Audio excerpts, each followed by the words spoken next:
Son 6 ayda ağır etki yaşamışam. Çox çətin bir xəstəlikdən keçmişəm və hələ də keçirəm. Uzun müddətli depressiyadan çıxmaq çalışıram. Əməliyyat olunmuşam və sizinlə bu gün paylaşacağam nələrdən keçirəm, nələrdən keçmişəm və ümidvaram kimlərəsə bu təcrübə faydalı olar və ya nə vaxtsa dəstək ola bilər. Keçən ilin mart-aprel ayında mənim pişiyim ağır xəstələnib. O уже çoxdan xəstə idi, artıq bu ağırlaşıb və onun sağlamlığı üçün əlimdən gələni etməyə çalışırdım. Uzada bildiyim bu dövrü bir neçə aylıq və iyulun 7-si o məni tərk etdi. Bütün bu dövr mən sanki hazırlaşırdım. Sadəcə mənə verildi ki, mən hazırlaşım. Mən belə bunu qəbul edirəm və belə bunu anlayıram. Çünki bildiyiniz kimi mən çoxlu öyrənirəm, araşdırıram. Yaşam haqqında, ölüm haqqında, xəstəlik, sağlamlıq, hər bir şey. Və belə qəbul edirəm ki, o dövr nə vaxt ki biri xəstədir və onun sağlamlığı üçün əlbəttə ki çalışırlar. Əgər bu insan ya da ki sizin əziziniz, fərqi yoxdur. O çıxıb gedirsə sonda, bilin ki, həmin o dövr sizin üçün verilmişdi, onun üçün yox. Ki hazır olasınız, əgər buna hazır olmaq olarsa. Qəbullanasınız, bilmirəm. Amma bu dövr bizim üçündür. Və əlbəttə ki, ondan sonra mənim üçün daxildə vaxt sanki dayandı. Amma əlbəttə ki, mənim öhdəliklərim var. Həmin vaxtı marafon gedirdi. Mənim məsuliyyətlərim var.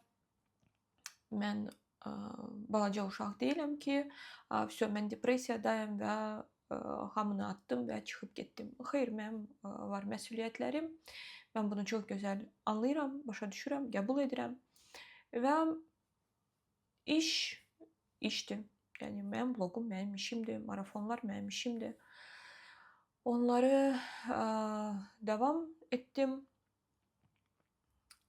Amma özüm sadəcə daxildə gün-gündən məhv olurdum. Bu yay ayları idi. Əlbəttə ki, vaxt daha belə qaynayan vaxtdır. Səyahət bizdə var idi, ora getdik. Və səyahət bu belə bir şeydir ki, adamın orada başı qarışır, yeni hansısa emosiyalar, yeni təəssüratlar və s. və istər-istəməz bu dövr daha asanlaşır, daha rahat keçir. Və sonra döndüm evə və həmin boşluq daha da qəlbimi parçaladırdı. Həmin dövrdə bu artıq haradasa sentyabr, oktyabr ayları idi. Mən hiss etdim ki, mədəmdə nəsə narahatçılıq var. Narahatçılıq nədən ibarətdir? Bu, yemək yeyəndən sonra ağırlıq və sanki havanın çıxması qeyrimə kimi. Mən getdim həkimə, mənim həkimim var idi və o mənə soruşdu, mən nələri qəbul edirəm, nələri yox. ve ondan önce neyse tam xəstələnmişdim. Antibiotik içtim.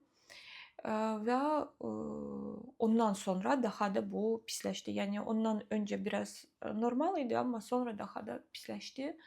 Üzümde sepkiler yarandı. Burada size şekil koyacağım. Bu hissede hamısı belə sepkiler idi. Yani benim üzüm, bu benim üzümdü. O həmişə də belə idi. Yani deyim ki, tərtəmizdir. Yox, amma hansısa belə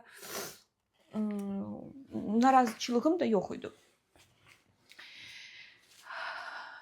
Və o mənə bir neçə dərman yazdı, daha çox mikroflora üçün. Və tam səhər vaxtı bir dənə dərman içmək üçün. Mən onları hamısını qəbul edirdim və adi həyatıma davam edirdim.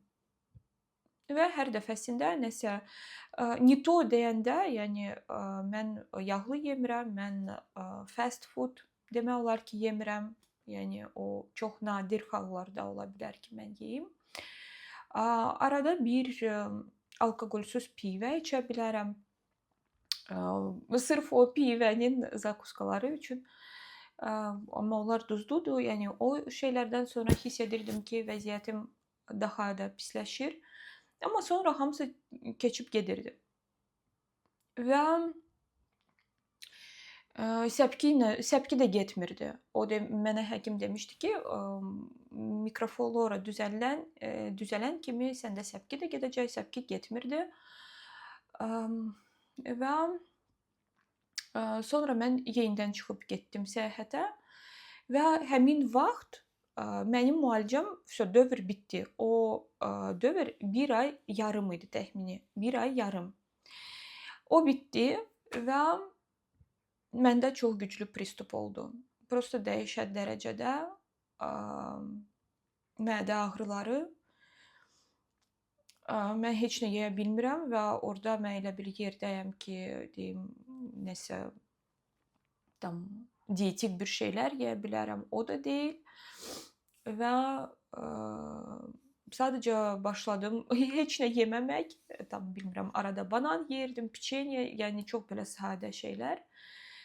Və bir təhər onu bitirdim və Bakıya gələn kimi getdim başqa həkimə və axırıncı gün səyahətdən qayıdan gün elə bir indi axşam mən minməliyəm təyyarəyə, qayıtmalıyam. Mənim də uçuşum 6-7 saat idi. Plus bir dənə də uçuş olmalı idi. Və mən yazıram ki, məndə çox güclü pristupdur.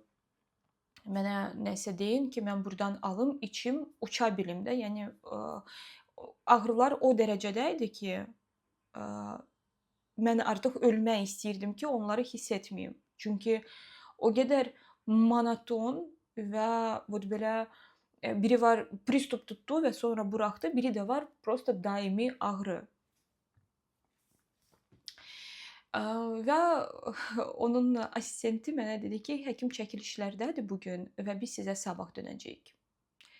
Mən deməyəcəm həkimin adını, çünki vaxtı ikən mən onun yanına gedəndə mənə köməklik etmişdi və mən deyə bilmərəm ki, bu pis həkimdir, amma artıq deyə bilmərəm ki, yaxşı həkimdir.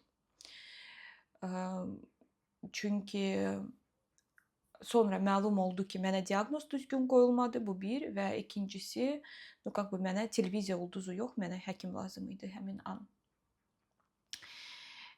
Və mən çıxıb getdim başqa həkimə. Bu həkimin adını deyəcəm. Bu Gömrükdə Aynur həkimdir. Bu reklam ya nəsə deyil. Yəni mən sadəcə sizinlə bölüşürəm. Mən öz pulumla həmişə harasa gedirəm və nəsə edirəm. Və müayinə olunandan sonra o mənə diaqnoz qoydu, Helicobacter. Helicobacter bu hər birimizdə, hər insanda olan bir bakteriya mədəsində. Amma o bəzən başını qaldıra bilər. Və mən araşdırdım, baxdım, yəni o ağızdan ağza geçebilir. O tam bir evde insanlar yaşayanda kimdəsə əgər varsa o birisinə keçebilir. Məndə ətrafımda heç kimdə bu şey olmayıb və yoxdur. Amma bir şey tapdım ki, ağır stres nəticəsində, ağır itki nəticəsində belə bir belə bir fəsad ola bilər. Və belə başa düşdüm ki, yəqin ki, məndə onun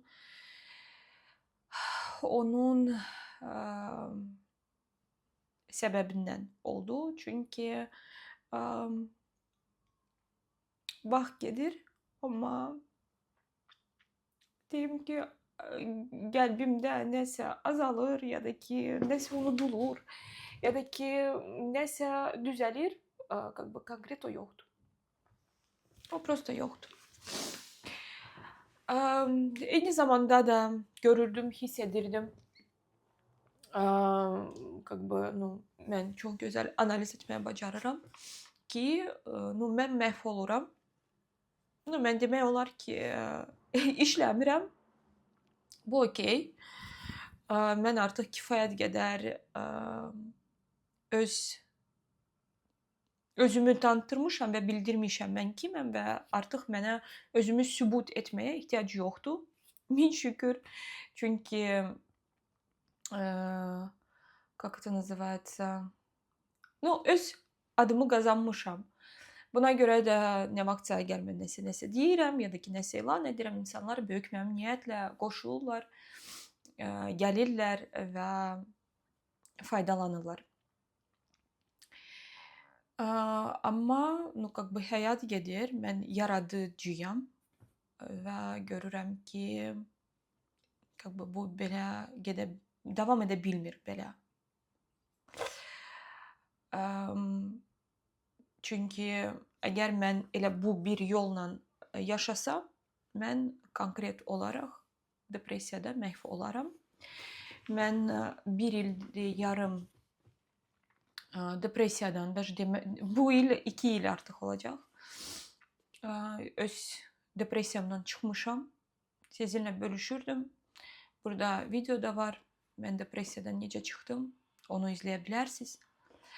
Və 2 ilə yaxındır ki, ora qayıtmırdım və qayıtmaq istəmirəm. Mən getdim piano müəllimənin yanına ki, piano öyrənim. Bu mənim üçün konkret olaraq yeni bir sahədir. Mən heç vaxt musiqi ilə məşğul olmamışam. Səsim yaxşı deyil. Dinləmək və eşitmək qabiliyyətim yaxşıdır, amma səsim yaxşı deyil. Və başladım ora getməyə və o məni birazcık da olsa həyata marağımı başladı qaytarmağa. Bundan əlavə yenidən boksa yazıldım. O mənə depressiv hallarımda çox böyük, dəhşət dərəcədə böyük köməklik etdi. Və birazcık da olsa özümü canlandırdım. Və Bakıya gəldim, mənə Helicobacter diaqnozu qoyandan sonra orada 2 həftəlik çox ağır bir müalicə, bu gün ərzində 6 dənə antibiotik içməkdir. Çox sərt diyeta və o 2 həftədən sonra əlavə 1 ay başqa bir müalicə, o da belə bərpa olunmaq üçündür. Artıq bu 1 ayım bu həftə bitir və gələn həftə gedəcəm. Sonra 2 həftə keçəcək və gedəcəm müayinəyə. Bu zaman mən yenə də diyetadayım. Düzdür, bu qədər sərt deyil, amma diyetadayım. Çünki qızardılmış, duzlanmış, nə bilim, acı, bu şeylər olmaz. Şirin olmaz. Olmalıdır daha çox diyetik daha çox, в общем-də dadsız bir yeməklər və burada, mən çox böyük bir təşəkkür bildirdim özümə, öz askezalarıma görə. Çünki mən, dəfələrlə artıq 100 günlük askezalar götürmüşəm. 30 günlük artıq bu belə bir şeydir. Şirniyyətə, çay, kofeyə, hansısa, yeməklərlə deyə bilmərəm ki, hansısa xüsusi problemlərim var, amma sırf o çay, kofe, şirniyyət hər dəfəsində götürürdüm və indi hiss etdim necə bu mənə güc verdi. Çünki artıq bir aydan çoxdur mən nə çay, nə kofe içmirəm. Düzdür, harasa çıxanda çox açıq rəngdə yaşıl çay içə bilərəm. Yəni barmaqla saysam bu bir ay yarım ərzində neçə dəfə bu olub, bu даже 5 barmaq eləməz. Bu qədər nadir olub. Bəli və nə qədər özümə təşəkkür bildirdim ki, mən vaxtında bu askezaları saxlayırdım, öz iradəmi gücləndirirdim və öz bədənimi özümə tabe olmağa öyrədirdim. Tak, bunları, üz səpki. Bundan əlavə üz səpki və artıq başladı rozaseya, bu bura qızarır və qıpqırmızı olur. Bunun üçün mən araşdırmalar elədim və əldə etdim belə bir kremlər.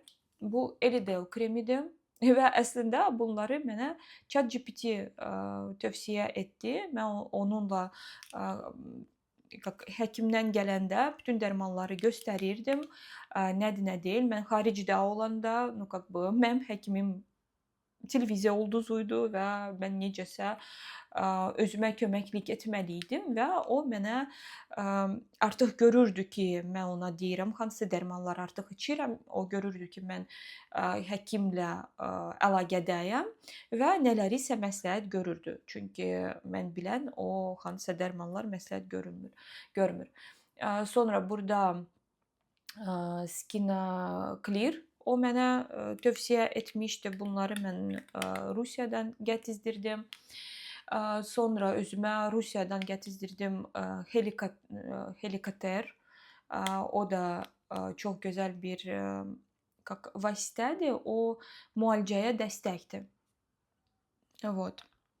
Müalicəyə dəstəkdir və bunları səhər, axşam istifadə etdim. Bu getdi artıq bu qırmızı hissələrə və gördüyünüz kimi, yəni heç nə yoxdur.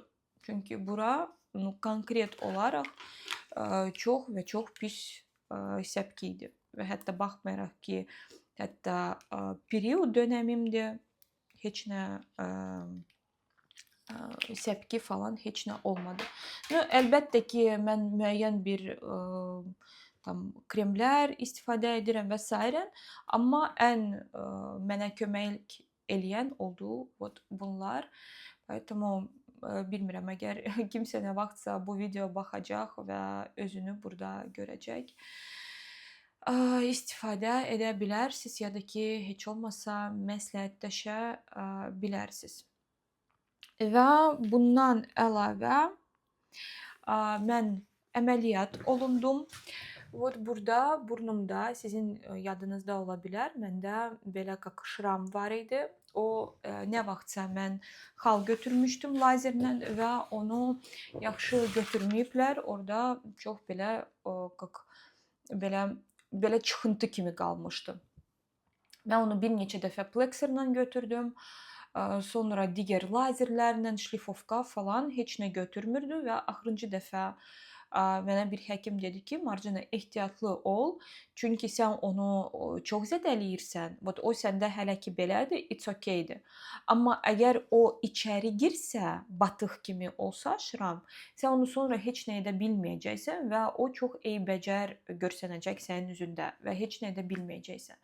Buna görə ən yaxşısı nə vaxtsa əgər yaxşı həkim tapsan, o sənə bunu kəssin və bir neçə tikiş atsın.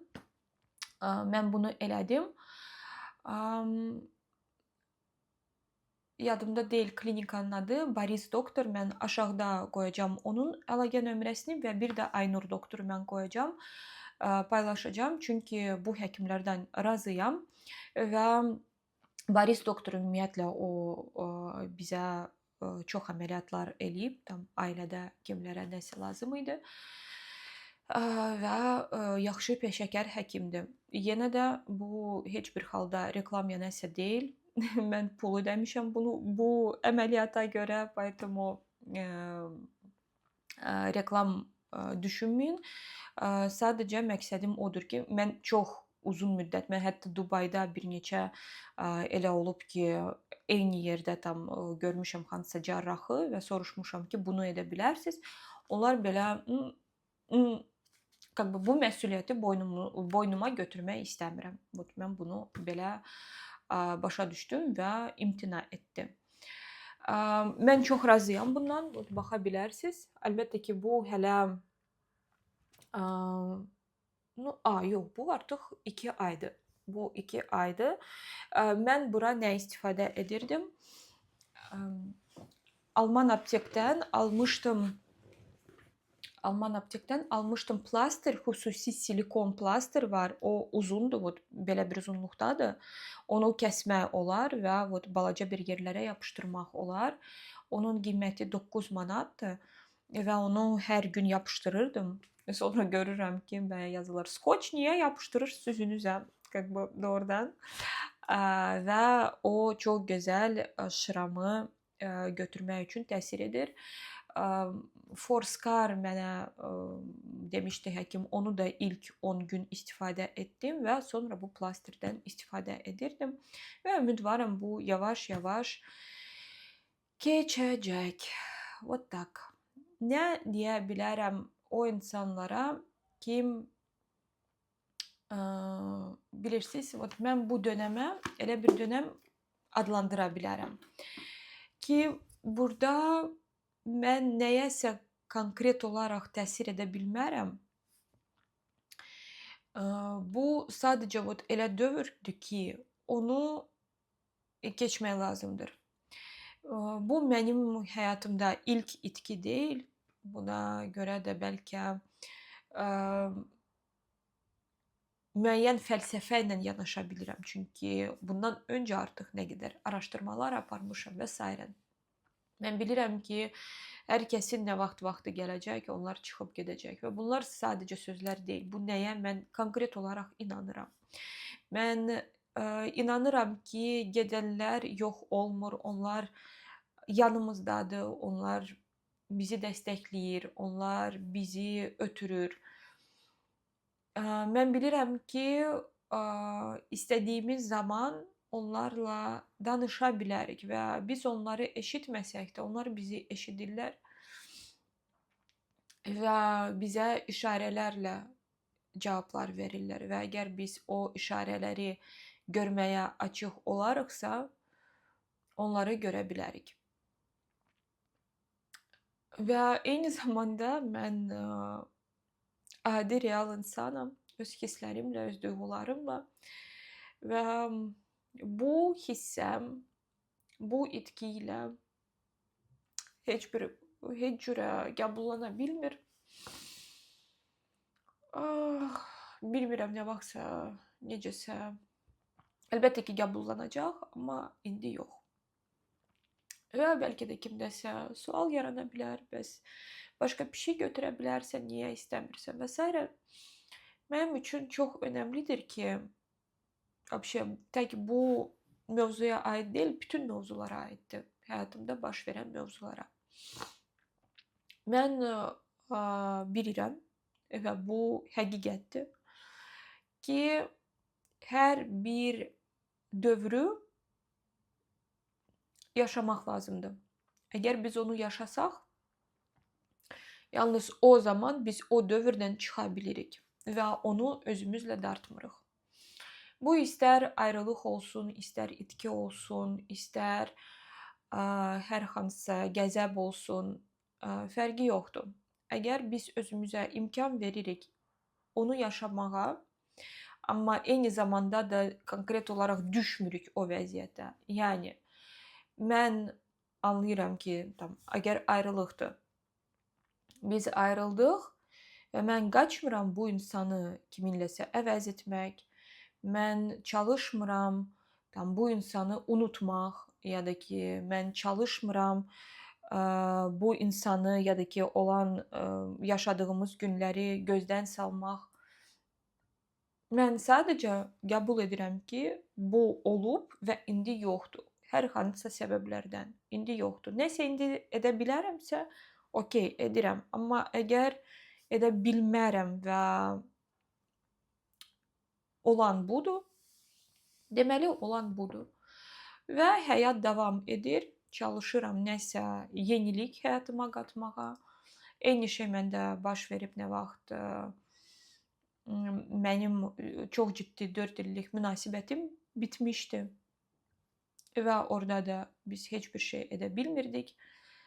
O zaman mən dərhal çıxıb getdim oxumağa.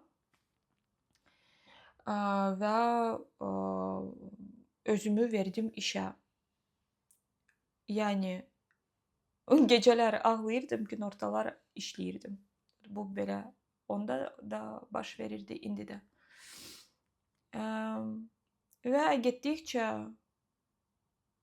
getdikcə bu su o quruyur, o azalır. O emosiyalar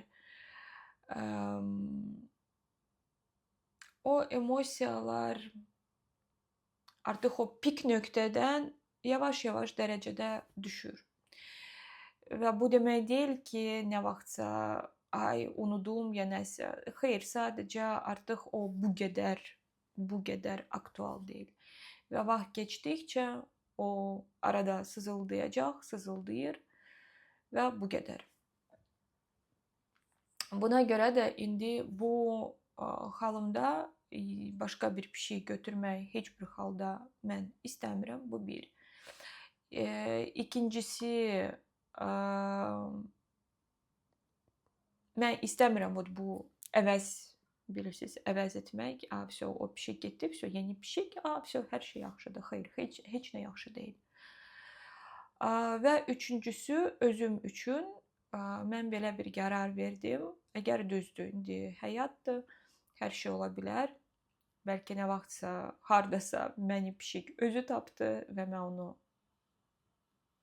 götürəcəm.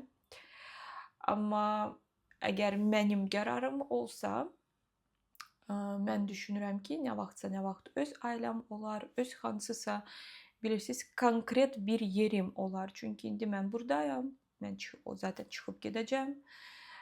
Sonra yenə harasa gedəcəm, sonra yenə harasa gedəcəm. Və istəyərəm ki, daha stabil lokasiyadan olduğum zaman artıq o öz evimə pişik götürüm və orada özüm ona baxım. Çünki belə alınır ki, mən pişik götürürəm və nənəmin üstünə atıb çıxıb gedirəm.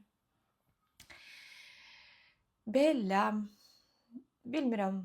Bunlarla istəyirdim paylaşmaq öz fikirlərimlə, yaşadıqlarımla. Bəlkə kiməsə bu faydalı olar, bəlkə kiminsə üçün bu dəstək ola bilər. Bəlkə kiminsə üçün sadəcə vaxt itkisi, sizdən üzr istəyirəm. Və bu qədər. Videonun altında öz suallarınızı ya da ki mövzularınızı yaza bilərsiniz